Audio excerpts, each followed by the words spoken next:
Okay, now we're going to flip over to Leviticus 21. And for the next chapter and a half, we're going to be reading more rules for the priests. Again, Leviticus is structured in this way. You have sections about the ritual sacrifices at the beginning, the ritual feast days at the end. Then after the ritual sacrifices at the beginning, you have a section about the priests. In this particular case, the priests beginning their duties. Then before the ritual feast days at the end, we have a section about priests. And here are some rules for priests as they conduct themselves, as they conduct their duties. The Lord said to Moses, this is Leviticus 21, starting in verse 1. Speak to the priests, the sons of Aaron, and say to them, a priest must not make himself ceremonial. Remember, whenever we see that Lord said to Moses, it's a block of thought. It's a news. I don't know. There's no way to tell anywhere in Leviticus. There's no way to tell how much time is passing or how these commands were being given and processed. Okay, they're written down in this order for all time. They were at Mount Sinai for a year. Okay, so this could have happened really at any time during that year. I have no way of knowing. And the way it's arranged here, I don't really think gives us any clue in terms of that. I believe the arrangement of the material in Leviticus is not done on the basis of chronological sequencing. I don't believe it's done based on when God gave Moses certain instructions. I don't think these instructions are written down exactly in the order in which God gave them to Moses. I just don't think we can assume that at all. So you have another Lord saying to Moses, speak to the priests, the sons of Aaron, and say to them, a priest must not make himself ceremonially unclean for any of his people who die, except for a close relative, such as his mother or father, his son or daughter, his brother, or an unmarried sister who is dependent on him since she has no husband. For her he may make himself unclean. He must not make himself unclean for people related to him by marriage and so defile himself. So only a close blood relative. Touching anything dead will make you unclean. We'll get to the clean and unclean stuff when we go back to Leviticus right after where we left off previously, Leviticus 11 and following. We'll have lots of things that make people unclean. And touching dead things is high on the list of things that will make you unclean. And of course, when someone dies, you have to deal with the body somehow. So someone is going to have to touch this dead body in order to deal with the dead body, because you don't want to just leave it lying around. That's true for both man and animal. And so someone is going to have to become unclean by coming into physical contact with this dead body. But the priest is not supposed to do this unless it is a very close blood relative. Priests must not shave their heads, or shave off the edges of their beards, or cut their bodies. Now, I don't really know exactly what shaving off the edges of their beards means. They had beards, obviously. It doesn't... They all had beards. I mean, like, the Hebrews were very big on their beards. I don't think this is necessarily an instruction that men have to have beards according to God's command. I don't think it means that. I don't really know exactly what it means. Now, cut their bodies is basically like slashing. We would call it today cutting. You know, we actually have phenomenon that occur like that today. Not really in priests, but in, for example, emotionally maladjusted teenagers. Sometimes they cut themselves. In this ancient context, and we'll see this actually happen later on when priests of other gods and religions infiltrate Israel. It was common for the priests to gash themselves in order to coerce their gods into listening to them. When Elijah deals with a priest of Baal in his big contest with them in the Book of Kings, he's going to be sitting there watching them, and they're going to be running around trying to get Baal to, win the contest. And one of the things they try to do to appeal to Baal is gash themselves. So priests and nations around this time period would do this in order to try to coerce their gods into listening to them. So that's what that means. Shaving their heads, I think, might just mean don't shave your head. But cutting the edge of the beard, It sounds like there's a specific way of grooming their beard that they're supposed to do, as opposed to other ways. They might, other nations would sometimes trim, beards were a big deal in the ancient world at this time. Okay, it's like it was a manly thing. I mean, I do believe it was a lot of machismo involved in it. You wanted to grow a beard because you were a man, and men were supposed to grow beards. I mean, like that, I really believe that in the end, that is kind of the heart of it. You wanted to grow a beard to show that you weren't a woman. Women can't grow beards, men can. So if you're a man, you want to grow a beard just to show that you're a man. And I believe that is kind of the heart of a lot of it. The Egyptians didn't have beards. They were clean shaven. Those beards that we see them portrayed with in their art were fake. Even their lady pharaohs wore those kinds of beards. Later on in time, the Greeks and the Romans will not have facial hair. Alexander the Great, from what I understand, instituted a policy of banning facial hair from his army because he didn't want people to be able to grab their beards in battle. At least that's a story I've heard. I've also heard the theory that he himself could not grow a beard, probably because he was so young, and therefore didn't want to look childish compared to his soldiers, so he forbade them to wear beards too. In the New Testament days, the Jews would have all had beards. They would have all had long beards. Paul would have had a beard. Jesus would have had a beard. They all would have had beards. A lot of Orthodox Jews to this day have long beards. But the Greeks and the Romans wouldn't have. The Gentiles they were ministering to at that point in time, especially when they left the Judean area, would generally not have had beards, because the Greeks and Romans generally were clean shaven. You look at the statues of the emperors, for example, and the vast majority of them were clean shaven. Some of them had beards. They don't really have those long beards like Jews did, but some of them do have beards that we would consider typical beards today. But most of them do not. Most of them are clean shaven. And nowhere in the New Testament do these Jewish men who would have all had long beards, nowhere do they try to tell the Gentile men who didn't have long beards to grow long beards. So I don't believe that Christian men today, have to grow beards. I'm not even really certain if Jewish men had to grow beards. I don't really read, even here, talking about the priests in particular, or later on, like I don't really read any command specifically telling men they have to grow beards. It does say to trim their beard. There is something about don't shave your edges off your beards. I don't know if there's like a certain style of trimming or taking care of the beard you're supposed to follow, but I don't really see them ever being commanded to have beards, but they all did. Okay, and like I said, I think it was mainly just a machismo thing. I really do believe that a lot of the emphasis on beards in this culture was based on the fact that women couldn't grow beards. So if you were a man, you wanted to grow a beard because you wanted to prove that you weren't a woman. And I believe that is really at the heart of it. Later on, when David is king, he's got these guys who will go on a mission somewhere, a diplomatic mission, not a conquering mission. But they're going to be insulted and embarrassed by the king, either at Moab or Ammon, I forget which one it is. And they're going to have their beards shaved and their tunics torn off at the waist. So they're walking back half naked from the waist down and with shaved faces. The shaved faces are what insult them. Okay, not so much the tunic being torn off from the waist down. David tells them to go hide out in an abandoned city until their beards grow back, not until they clothe themselves from the waist down. Like the shaved faces are what shames them. So, and again, I don't really see that being explicitly commanded in the law, or here, for example, or anywhere. I don't really know what this means. First of all, it only applies to the priests, but I don't really know what this means.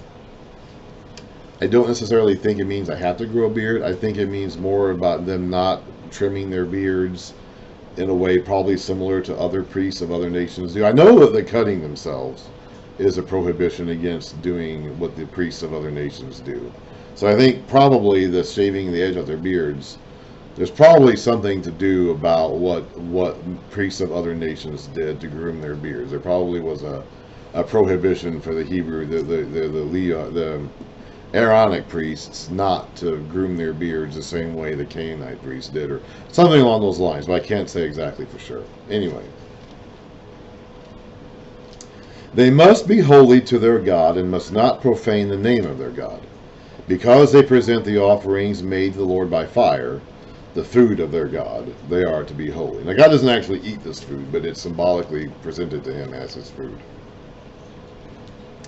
They must not marry women defiled by prostitution or divorced from their husbands. because priests are holy to their God. Regard them as holy, because they offer up the food of your God.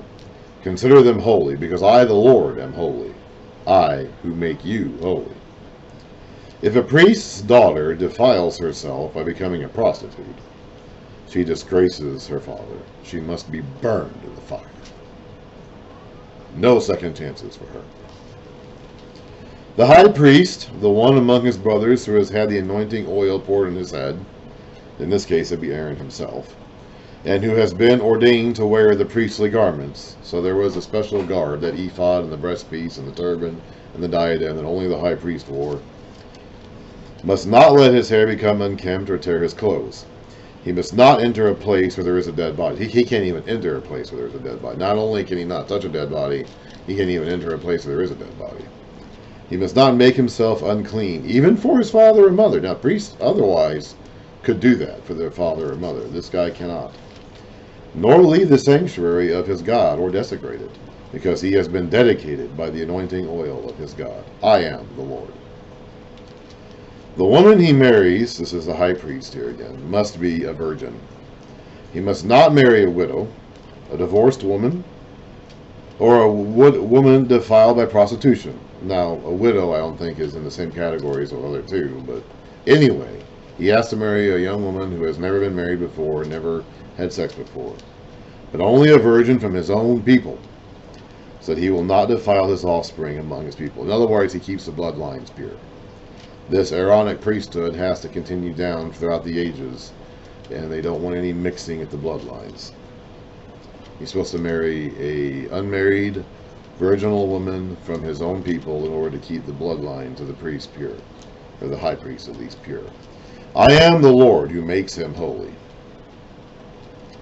The Lord said to Moses, another one of those sayings, say to Aaron, for the generations to come, none of your descendants who has a defect may come near to offer the food of his God.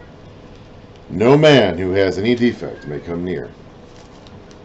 No man who is blind or lame, disfigured or deformed. No man with a crippled foot or hand, or who is hunchbacked or dwarfed, or who has any eye defect, or who has festering or running sores or damaged testicles. No descendant of Aaron the priest who has any defect is to come near to present the offerings made to the Lord by fire. He has a defect. He must not come near to offer the food of his God. So they were pretty hardcore anti-handicap people back then, weren't they? He may eat the most holy food of his God, as well as the holy food. Yet because of his defect, he must not go near the curtain or approach the altar, and so desecrate my sanctuary. I am the Lord who makes them holy. So Moses told this to Aaron and his sons and to all the Israelites. This is a pretty harsh ruling, but you have to be physically. For some of it is because we're symbolically communicating the idea of purity and perfection. And some of it also is cultural. They, again, as I joked about a moment ago, they were not as open-armed about the handicap issue like we want to be today. Not necessarily like we are today, but like we say we want to be today. They were not necessarily open-armed about that. So if you had a defect, you weren't necessarily welcome in society as we'd like to think we are today. I don't know if we necessarily are today, we like to think that we are.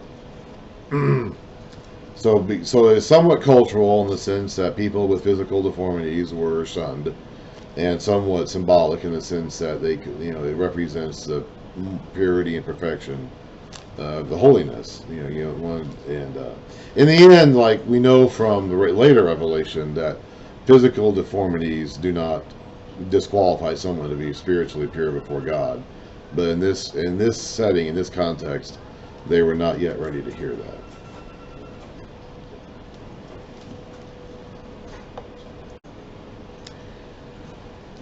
Okay. The Lord said to Moses, tell Aaron and his sons to treat with respect the sacred offerings the Israelites consecrate to me, so they will not profane my holy name. I am the Lord. We saw what happened when his name is profaned. Nadab and Abihu give us the example of that. You need to treat these offerings with respect. Later on, priests will not do that. And we'll see what happens when the consequences come for that. Say to them, for the generations to come, if any of your descendants is ceremonially unclean, and yet comes near the... Now we'll read about the unclean sections. We skipped over that. We'll read about that next time when we get to the pure and the clean and unclean laws, the purity laws. If any of your descendants is ceremonially unclean, and yet comes near the sacred offerings that the Israelites consecrate to the Lord, that person must be cut off from my presence. I am the Lord. He says that a lot. There are many, many, many, many times when we go through this section where he just says, I am the Lord. That's the reason given for things. I am the Lord. No actual specific or scientific reason is given, usually. The reason given is that I am the Lord. He is the Lord. He is Jehovah. He is Yahweh, how you pronounce it. That is the reason why you follow these instructions, because of who he is. There may be some scientific or medical reasoning behind some of it. We'll get to that when we get to the purity laws next time. But the reason ultimately given for following these laws is that he is the Lord.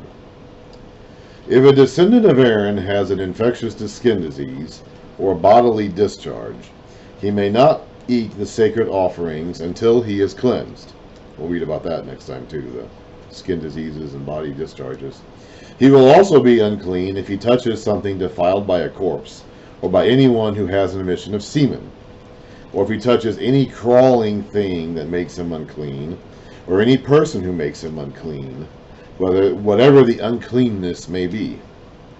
The one who touches any such thing will be unclean till evening. He must not eat any of the sacred offerings unless he has bathed himself with water.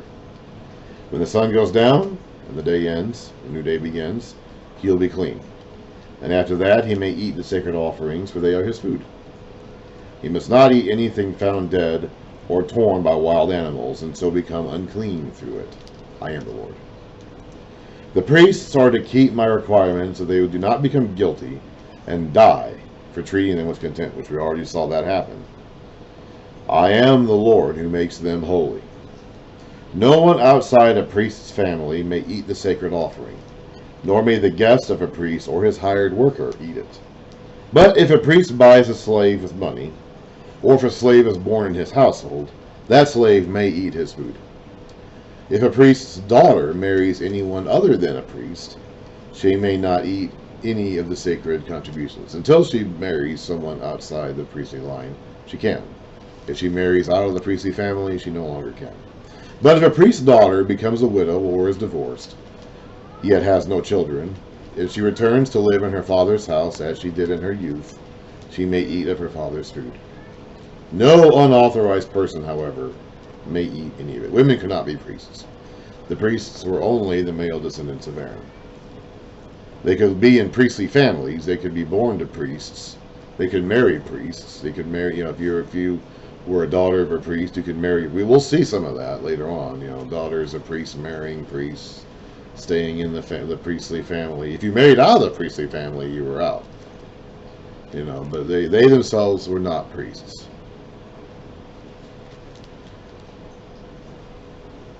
Now, other nations did have female priestesses.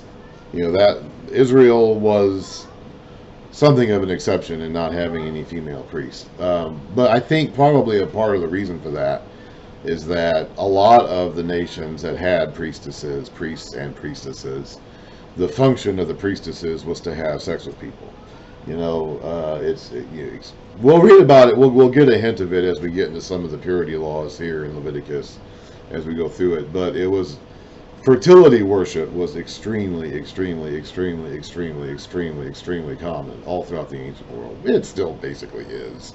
We don't really call it worship today. We don't like to think of ourselves as worshiping anything, but fertility worship was extremely common in the ancient world, and it was basically just an excuse for sex. You had your male god and your female goddess, usually Baal and Asherah or some combination thereof. Baal was a storm god, so he rained. He caused the rain to fall. Asherah was a fertility god. She represented the Mother Earth goddess. That was the ground that was trying to be fertilized by the rain. And so you would have these these worship sites up on these hills and stuff, and you would go up there, and there'd be a priest or a priestess, or male and female prostitutes, and you'd go up there and you'd sacrifice your bull or whatever, and you would finish the worship ritual by having sex. It was basically an excuse for free sex, essentially, is what it was. And God did not. That was very much not what God wanted from them. And a large part of their worship system was designed to prevent that from happening. And a big part of the problem that they're going to have later on is because they wanted to do that. They wanted to engage in these fertility rites of these other religions around them. And that's a large part of what gets them in trouble later on. So I think probably, and there may be other reasons than that. I mean, I'm not going to pretend. There's a lot said here where God just says, do it this way because I am God. Like I just mentioned, the I am Yahweh, I am the Lord. There's not a lot of reasoning given here in the Leviticus or in the law about why they should do certain things or not do certain things. It's mostly just wrapped up in saying, I am the Lord. I am Jehovah. I am God. You don't do these things because I told you not to, basically. Or you do these things because I told you to do them. In the end, that's the reasoning that's given. Now, we as a modern audience would like to have more of a reason than that. And so we try to read. And because this is the Old Testament, is the New Testament concealed. We can read. The Old Testament, I say, is physical demonstrations of spiritual concepts. And we know we have more than Moses had in his day. And Moses' revelation ends at the end of Deuteronomy, so basically here or so. We have all the rest of this that he didn't have, or the people of his time didn't have. So we have more revelation from God that came along afterwards that helps illuminate some of the meaning of some of these earlier revelations. Okay, for example, we can see how Christ's life and ministry fulfills the Old Testament sacrificial system. We can see how it plays out in connection with the Old Testament Jewish system of feast days and tabernacle worship and temple worship. We can see that. Okay, the New Testament makes that clear and reveals that about the Old Testament, which kept that concealed. But there are some things that frankly just don't get a reason. We could try to put a reason onto them, but the text itself just doesn't give it. A lot of these purity laws, and we're going to get into those next time when we actually get into the purity law section. Some of it we can explain through other revelation elsewhere in Scripture. Some of it we can try to guess at based on our knowledge of the world today, medically, scientifically. But the text itself doesn't give a reason for most of it. It just says, I am God, I am Jehovah, I am Yahweh, I am the Lord. And that's the reason given. And in the end, we have to be content with that because no further reason in many cases is given ultimately. So, if anyone eats a sacred offering by mistake, he must make restitution to the priest, which it should have been his, for the offering and add a fifth of the value to it. The priests must not desecrate the sacred offerings the Israelites present to the Lord by allowing them to eat the sacred offerings and so bring upon them guilt requiring payment. I am the Lord who makes them holy. And then from there we have another section about the acceptable and unacceptable sacrifices, and that links up with the feast days in Leviticus 23 and 24. Or 25 actually. We skipped 24. We'll go back to that later. I'm going to go ahead and read the next section, which is the second half of chapter 22. I read this in a video previously, so I'm not going to offer too much commentary on it. But this links up the second section of priests with the section of the feast days. So I'll go ahead and finish this off, and then next time I read, we'll get into the purity laws of Leviticus 11 and following. The Lord said to Moses, "Speak to Aaron and his sons, and to all the Israelites, and say to them, if any of you, either an Israelite or an alien living in Israel, presents a gift for a burnt offering to the Lord, either to fulfill a vow or as a free will offering, you must present a male without defect from the cattle, sheep, or goats, in order that it may be accepted on your behalf. Do not bring anything with a defect, because it will not be accepted on your behalf. When anyone brings from the herd or flock a fellowship offering to the Lord, to fulfill a special vow, or as a free will offering, it must be without defect or blemish to be acceptable." You notice how it says the same thing multiple times in a row in different ways. I said this all the way back in Genesis when we saw this. Now, people today, the smart people, will try to tell you that it's because it's 2 or 3 different documents smashed into one. But it's consistently written that way all the way through. Okay, it's like you'll say the same thing and then say the exact same thing again. Maybe slightly differently, and maybe not. Maybe just the same thing. Maybe just saying the same thing again. It's a very consistent narrative style in these texts. Do not offer to the Lord the blind, the injured, or the maimed, or anything with warts or festering or running sores.